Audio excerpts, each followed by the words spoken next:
3 words on our kitchen chalkboard that gave me a mission: nurturing, healing, love.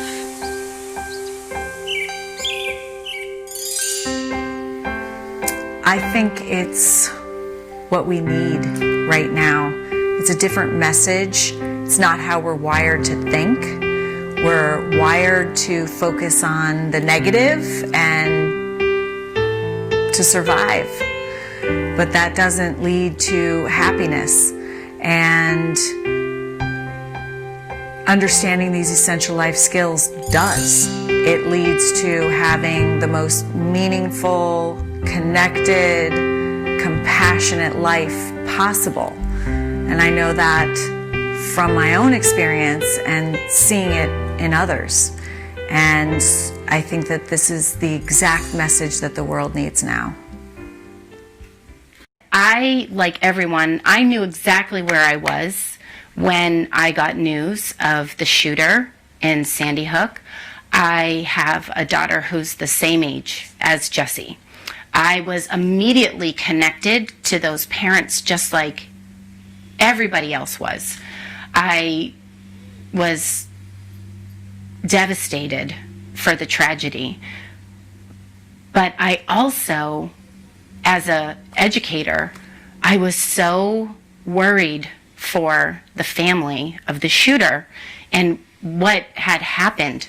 Like, how did we go wrong? How did we fail this person? He was so young, and to act out so aggressively and violently at such a young age, we've done something wrong. What did we do? Where did things fall apart?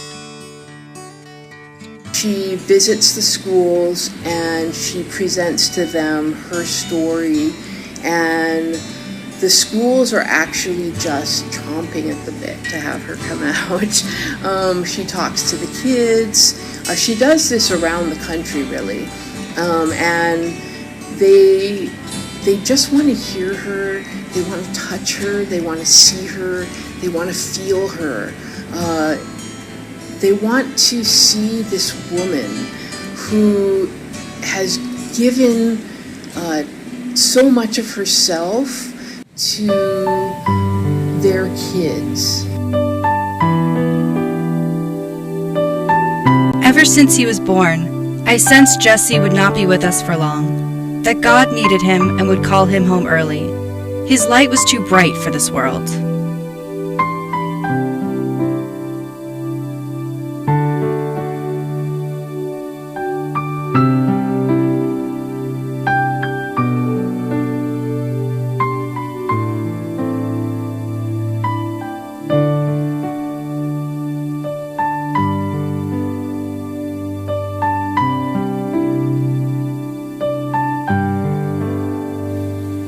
This has never been done before, and it really took the courage of Governor Sununu and Valerie and saying, yes, of course we're going to do this. Why wouldn't we do this? He has said if we can't put our kids on a school bus and know that they're safe, there's nothing more important than that. So we need to do this. Of course we're going to. But it took their courage to do that. He's the first in the nation to do that.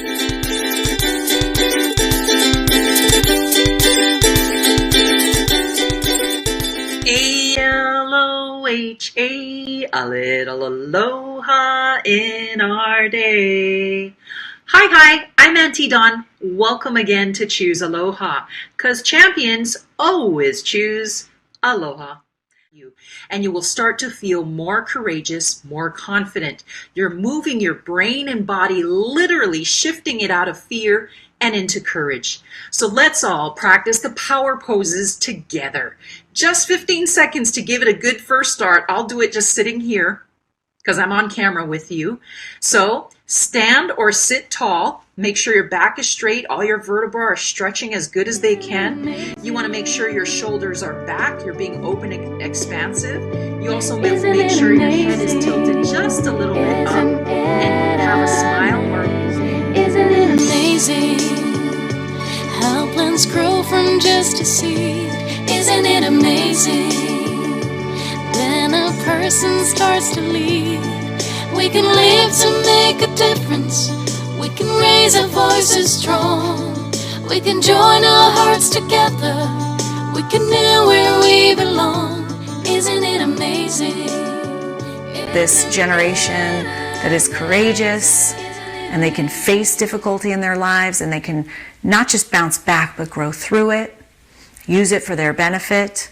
A generation that can be grateful even when things aren't going their way. They can accept things that have happened, they can find gratitude, and that equals grace. I feel like people are hungry for this, something so positive and make such a positive impact.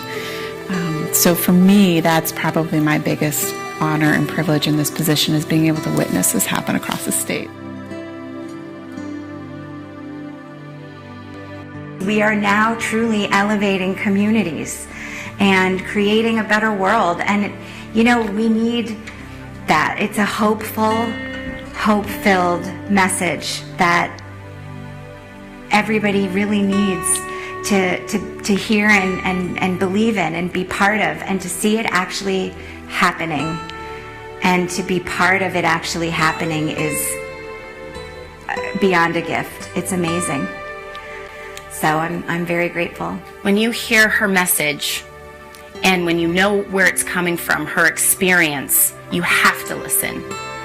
To be a mother and to be suffering such a great loss, such a young and innocent life, and to feel the urgency that she felt to change her heart, it wasn't immediate. It's not easy to choose love. She started breaking it down because she knew that she had to make Jesse's life be greater than that. And she knew as a mother to JT that she had to model how to be an enlightened human being in these circumstances. And that's what we need to all absorb as much as we can when we're in her presence and what she can teach us. Where she's going with her message it's our responsibility to listen to what she has to say. Can we honestly say that we're doing enough to keep our children, all of them, safe from harm? Can we claim, as a nation, that we're all together there, letting them know that they are loved and teaching them to love in return? What do you do when the worst possible things in your life happen to you? In the face of really, really horrible tragedy. And what I've learned in this last month is that Scarlett Lewis answered that question by saying, you do everything you can to try and make the world a better place. I watched her with Jesse, and they had a depth of love that I've never seen before. And we used to talk about it, how amazing it was, totally captivating between the two of them. And I've said to Scarlett before, do you think you had a knowing? Because it was so astonishing and so remarkable and so unusual that you noticed it. And she said yes. So we know that Choose Aloha has 4 ingredients. Number 1 is courage. 2nd is gratitude. 3rd is forgiveness and compassion in action.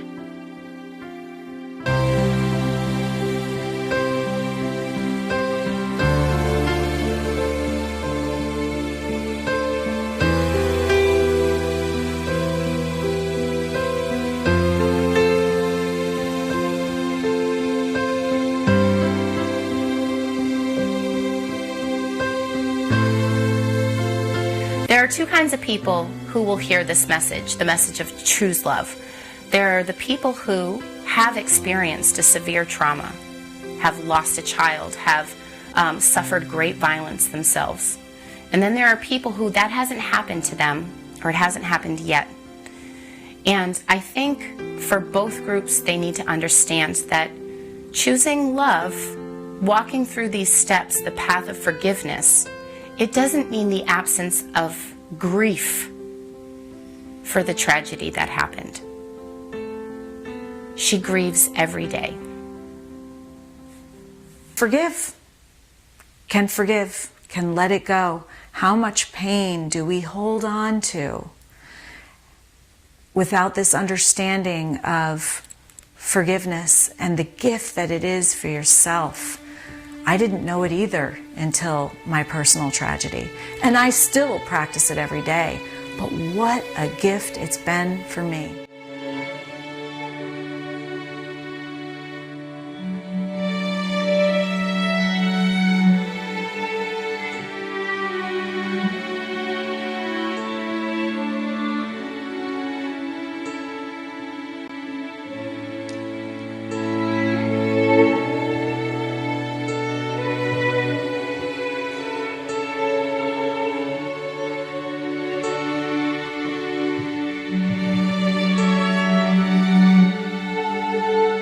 Actually, it's no great surprise that Scarlett would have taken from that message something so positive and turned it into her program of social emotional learning, of choosing love. It was just unbelievable, but truly no surprise. And then this culminates in being able to step outside of everything that is your life and to help other people. And when you're doing that, you're choosing love, you're thoughtfully responding to any situation, circumstance, or interaction. By choosing love, you're taking your personal power back. That's what the Choose Love formula is.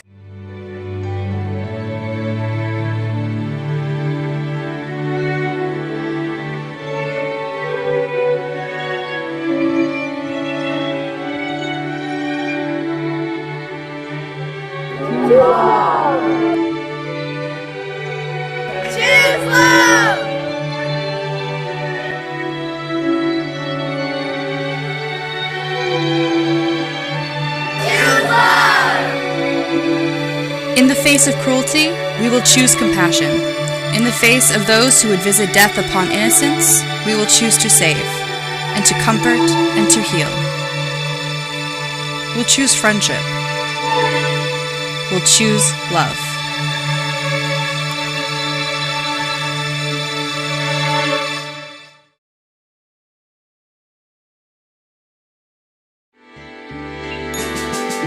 I know that I am a person of courage.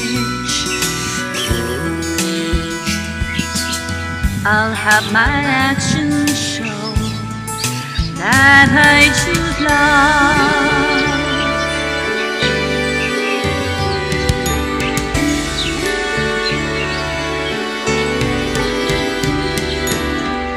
I know that I am a person of gratitude. I'll have my actions show that I choose love.